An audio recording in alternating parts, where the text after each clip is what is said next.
Making the real hustle is one of the most challenging jobs in television. Con games are a matter of trial and error, and we've had our fair share of both. People often ask, is every scam successful? Are we ever recognized? Or have we been caught red-handed? And the answer is yes, yes, and sometimes. In this show, we're going to reveal what happens when scams go wrong. On tonight's show, not one, but two guest hustlers get caught up in a crazy con gone wrong. Wanna buy some stamps, mate? Mate, I'm a massive fan. Looks like Alex needs to go back to card trick school. And this Mark is well and truly busted. Did you have at any point, did you have any inkling that you were on a TV show? Oh, that's absolutely, that's why I told you exactly what happens.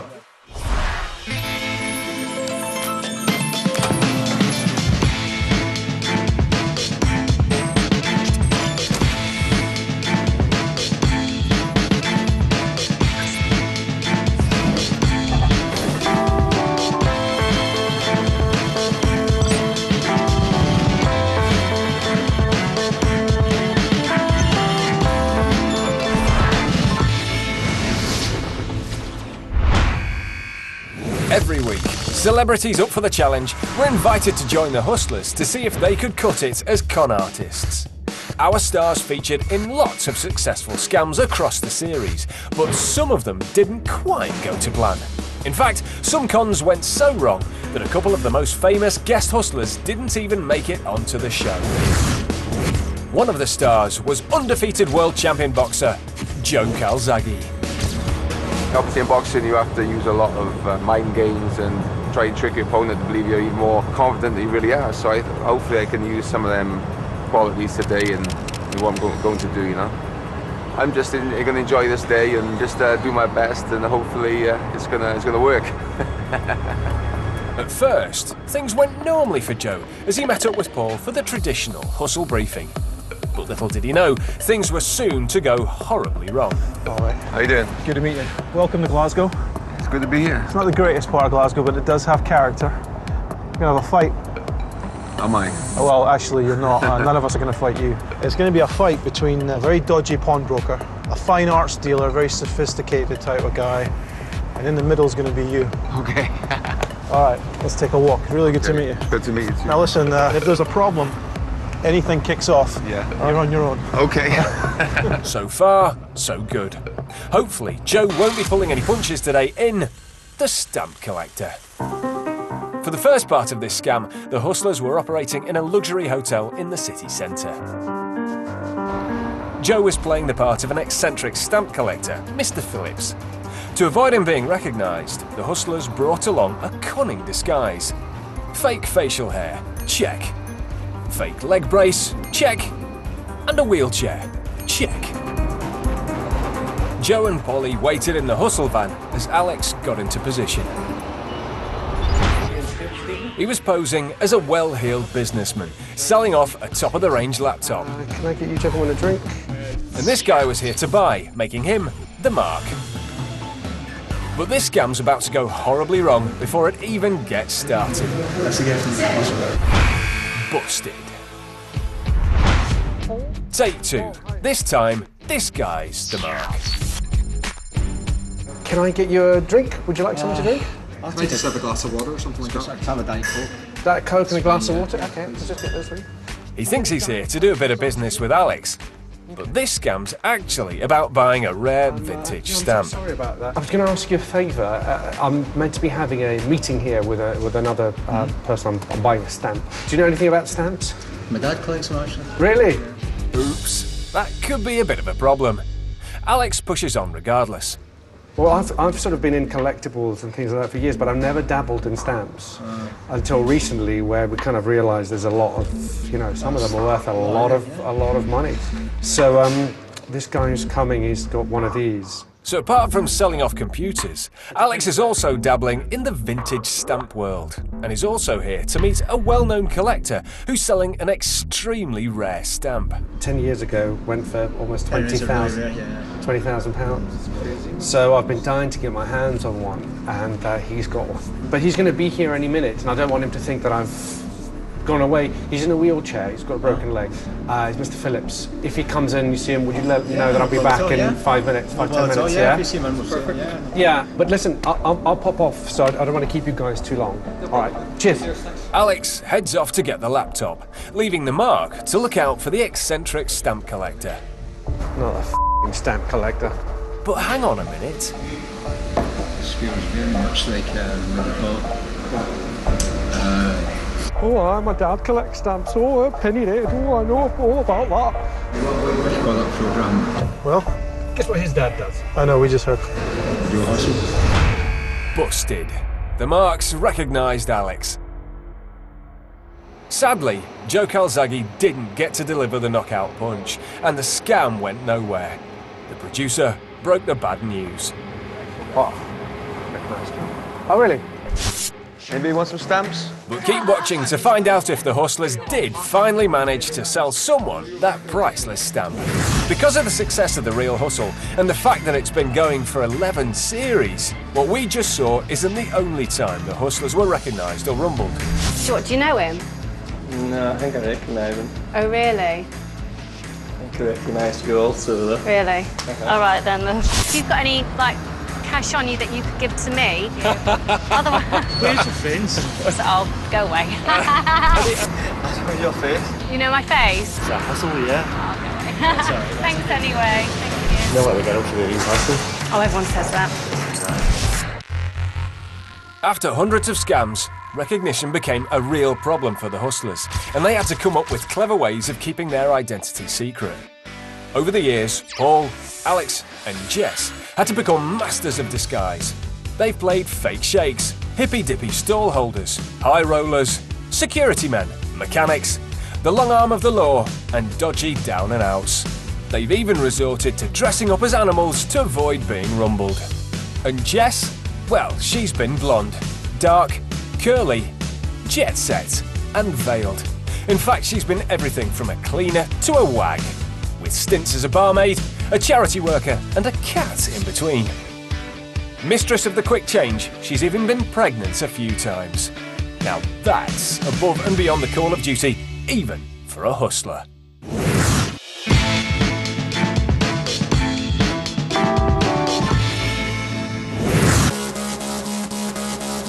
When hustlers go out, they don't take money. They take prop bets. The proposition bet has only one rule, and that's that the hustler always wins. Action. Yeah, they might always win, but sometimes, just sometimes, it didn't always go exactly as planned.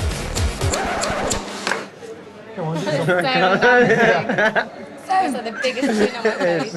Here's some bits they didn't want you to see. So, I've got a test of skill. You've got to balance the 50p on your finger, your index finger. Now, you've got to get the card out from under the 50p without the 50 falling to the table. And you can only use one finger, right? Anybody can do this, I'll buy them a drink. Because this is hard. Ready? Just say action.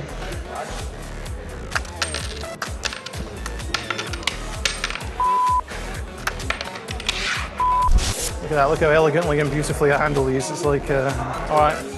Paul, what'd you say? Paul Daniel. That's about the most insulting thing anybody's ever said to me, I have to be honest. Whoops. I do want to sip that, but it's got bubbles in it. It's a bit dangerous. I'm like...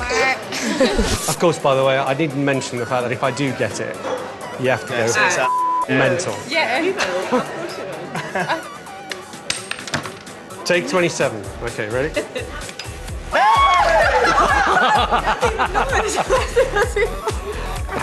I'm just going to sit there until one of you gets me a whiskey. Amazing. Thank you.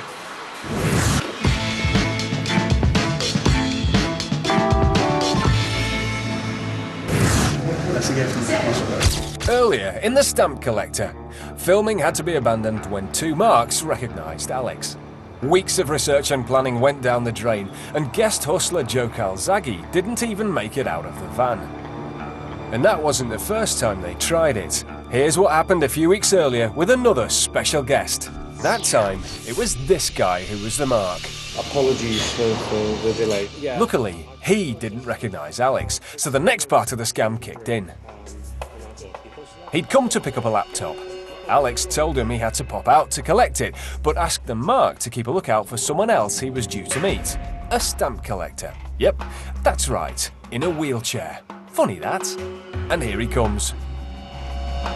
In fact, it's someone even more likely to be recognised than the hustlers. It's only Sid Owen.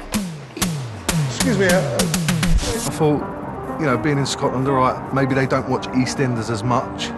And everywhere I went, I just got recognised. So I thought, how the hell am I going to convince people that I'm someone else? It's because I don't want to let anyone down. So fingers crossed that I get it done, and so we don't have to work this afternoon. Right, is it Ian Steele? Is it Daisy? Is it Ian Steele? Right. Mr Steele? Yes. Yeah. Your name? Hi. Sorry, I'm Gary. Oh, hi, how are you? The crazy disguise worked a treat. The Mark didn't suspect a thing, so finally it was all systems go for Stamp Collector Part 2. For the meantime, let's join in as everyone is waiting for Alex to come back. Do you want to have one? So are you into stamps? No, not at all. No. That's handy. This is my favourite. Look at this. I think this is worth a few thousand. See the blue one?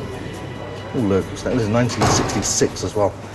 World Cup, you know. Yeah. The Mark's looking fairly bemused as our next character turns up. It's Paul in a faintly ludicrous pork pie hat, posing as a rival stamp dealer. Ah, how are you, Robbie? How are you? Good. Good to see you. Hi there. He obviously has a good relationship with Mr Phillips, and it turns out he's also here to buy a particular stamp. But it seems like it's the same stamp Alex is interested in. Yeah. Is this it? So we got the goods here. Can I some money for me, have you? Well, yeah.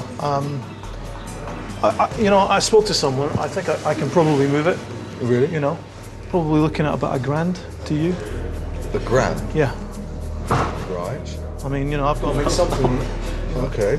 Paul's already offering a lot of cash for it, and he seems keen to close the deal quickly. Display. I'm happy to close it now. You want to do it now? Well, that's why I'm here. Yeah. That's why I'm here. We do have another meeting the week. Right. Ian, okay. we should talk to Ian as well. Yeah, Well, he's on his way, isn't he? Well, it should be. You said it wasn't going to be too long. Polly reminds Mr Phillips that he's here to sell their stamp to Alex, not Paul, who's just happened to wander right into the middle of their meeting. Because I think we're talking about... Right on cue, the Mark's phone rings. It's Alex. I'm just checking in, really. Is Mr Phillips arrived? He's paying cash as well? Yes, he is. He's here just now. Yes, and our colleagues around as well. Well, that's the plan. Oh, who's that? Chap called Rob. Oh, okay. That's not good for me, because obviously he's a competitor and he's quite a shark. The Mark tells him that Mr Phillips has arrived, but there's someone else here too, and he seems to be muscling in on the deal. Ian, hi. I was just wondering if you could meet us on the grill on the corner. Well, Why don't we meet at the grill on the corner? Nice. Yeah, yeah. Let's meet on the grill on the corner in half an hour, shall we? Perfect. Okay. Thank you. Sorry. Right. Thank you, Gary, and apologies again. Okay, no problem. It's no problem. Cheers. Seems like Alex can't make it back to the hotel quickly enough and has asked Mr Phillips to meet him in a nearby restaurant. The Mark agrees to go along so that he can finally pick up that laptop. Paul's not invited, but tags along anyway. Truth is, he's here to make sure the Mark comes along for the next part of the scam.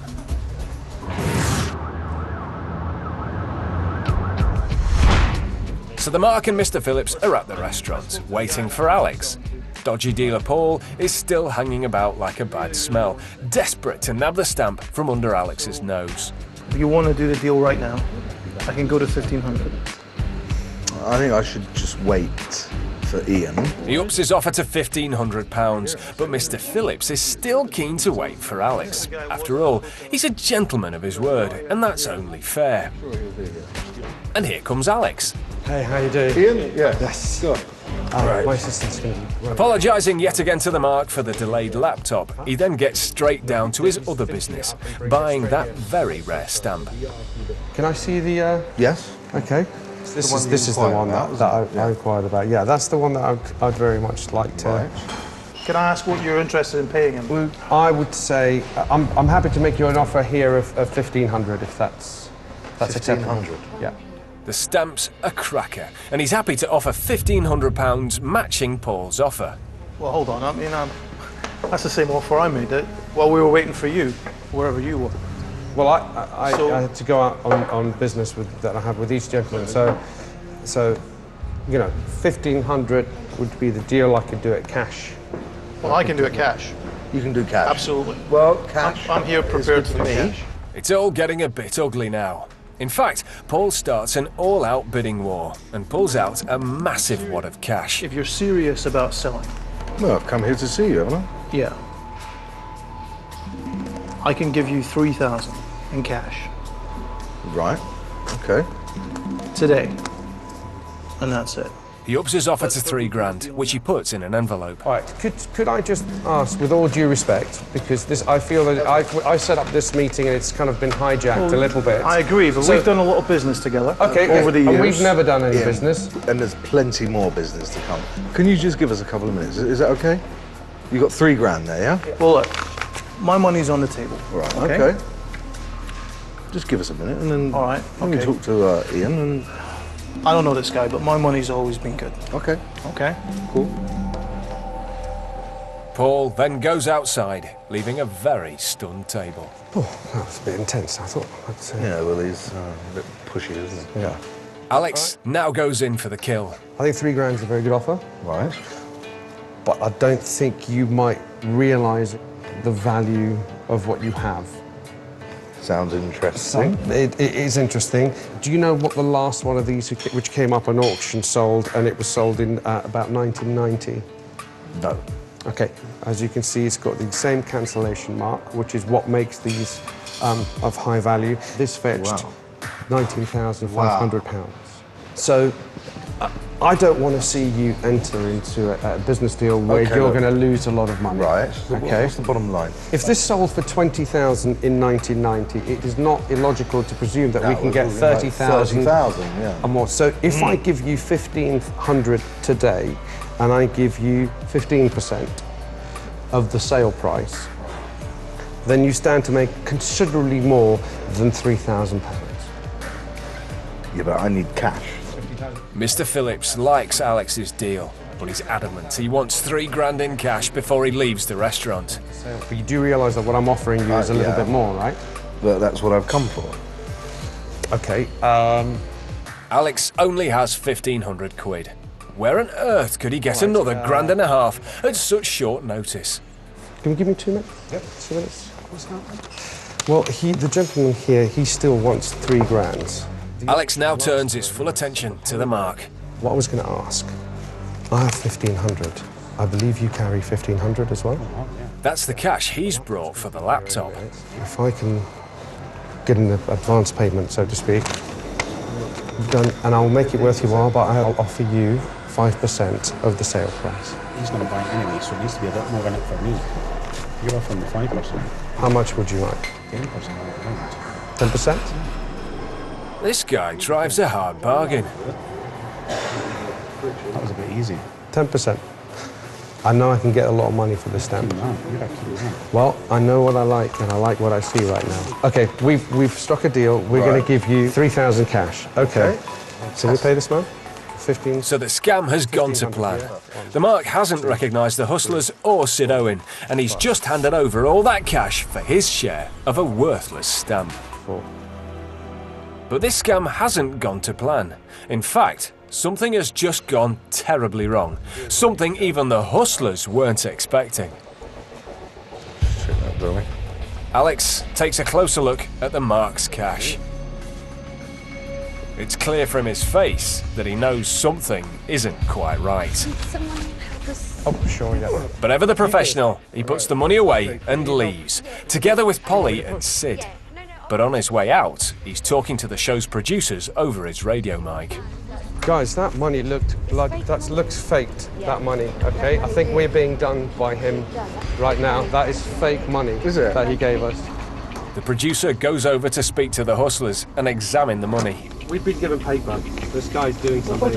I looked at him straight in the face and he smiled. That is paper. There's no question. It's all fake. But what on earth was going on in what turned out to be the strangest scam in 11 series of The Real Hustle? Had the Mark been unlucky at the cash machine? Or could he be trying to hustle the hustlers? Alex, Paul and the show's producers went in to find out. Where did you get this? Where did you print this? Print what? This money. Gary, we suspect you know you're being filmed for a TV show. The objective of the show is to take your money and then give it back to you. I have no idea what you're talking about. Everything you gave us was fake money. If I asked her to look at this note, would you say it's a genuine note? I couldn't tell. You think that is a real hologram bit there? I mean, you realise why we're asking you this question is because it's legally a very murky area for us to be seen to be handling fake. I mean, I instantly, when I saw this, that's why I looked at you for a brief second and you kind of had a little twinkle in your eye. But that was instantly fake to me. Paul gives the Mark the benefit of the doubt. Everybody completely understands this has all caught you a little bit off guard. Because, you know, the idea was we would leave you, you would find out that, you know, you'd bought a rubbish stamp that wasn't worth anything and everybody was gone. Then we'd come back and we'd give you your money back. But because you've given us that, it's kind of changed from being a TV show to being a bit of a problem for us. I just need you to understand that when you handed over illegal money, right, and believe you me, we've tried to use counterfeit cash as good as this one, and we're not allowed to use it on the show. The Mark's still looking puzzled, but Paul lays it on the line. This is kind of exactly the type of thing we try and teach people not to take.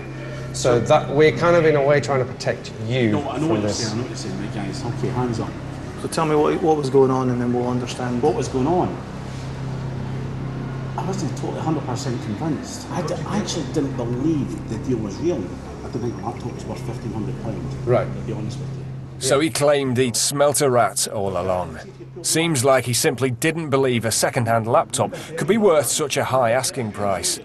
Thinking the deal was well dodgy from the start, rather than hand over genuine cash, he decided to use a pile of fake notes he'd brought with him, just in case he was being ripped off. Did you have at any point, did you have any inkling that you were on a TV show? Can I see that? And it turned out that it wasn't only the Mark who was being cautious. He later claimed in a national newspaper that his 13-year-old daughter thought the setup was bogus all along, warning her dad, "It sounds like you're on The Real Hustle." Of course, Alex and Paul were more than aware that it can be a criminal offence to be in possession of counterfeit banknotes. The event was reported to the police, but despite carrying out a series of inquiries, in the end, it was decided there was no case to answer. So did the Mark hustle the hustlers? Not this time.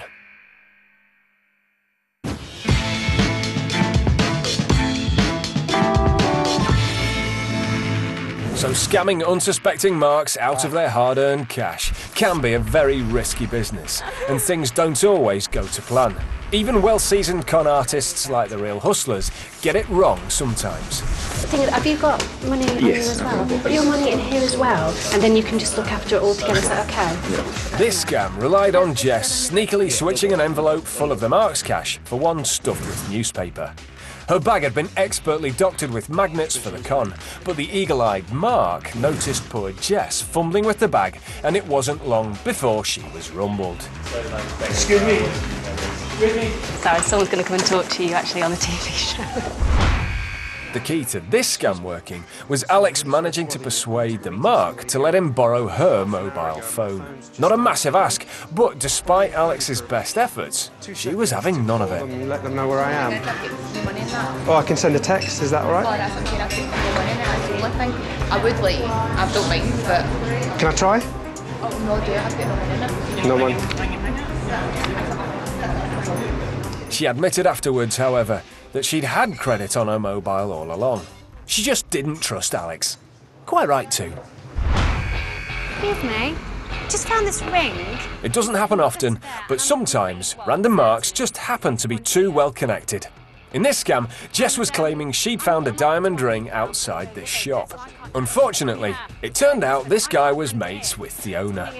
I know Jane's my friend, who's friends with the manager. I thought you were yourself. He even offered to call him. Oh, wow. Oh, what, you've got their number? That's definitely not what Jess was hoping to hear. In this con, the unsuspecting Mark thought he'd come to buy a cheap telly. Well, give him a call. But before he knew what was happening, he was being offered the deal of a lifetime. A fabulous £60,000 Aston Martin for just £5,000. Everything had gone without a hitch, and the hustlers were hiding upstairs, when Paul suddenly remembered he'd forgotten one tiny thing he was meant to do. You forgot one detail. We didn't get the money. You didn't get the money. I did not get the money. Shut up. I just remembered. Sorry. My fault. I did not get the money. When it comes to handing out hustling advice, it's probably best to leave it to the professionals. The fake commercial... And although it goes, it's natural to want to help a damsel in distress, but Make sure that you understand where the people are coming from, which could be Never Neverland. Right, I'll do it again. A quick call to... So the best advice... That alone should send alarm bells ring. And if you're ever offered... What's happened here is someone's parted with money to a complete stranger. I think. I can't remember what they've done, actually.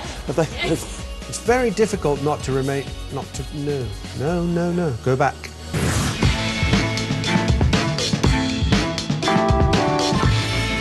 So that's that.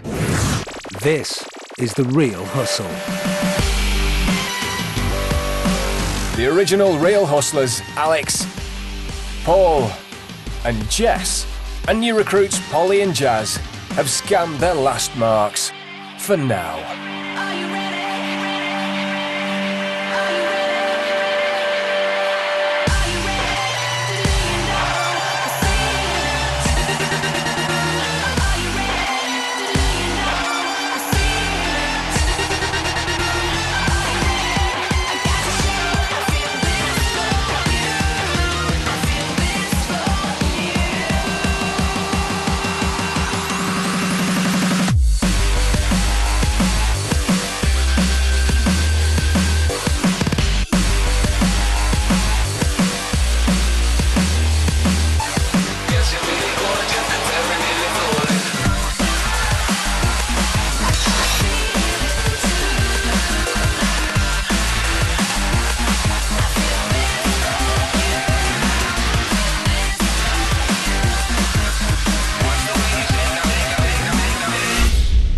And remember, if it sounds too good to be true, it probably is. If you want to know more about how this show is made, go to bbc.co.uk. Yes, they're good at that. Making people laugh? Wait till you see how nervous they are. Stand Up for Sport Relief next. Then at 10:30, something we know that is tried and tested as funny. It's this week's episode of White Van Man.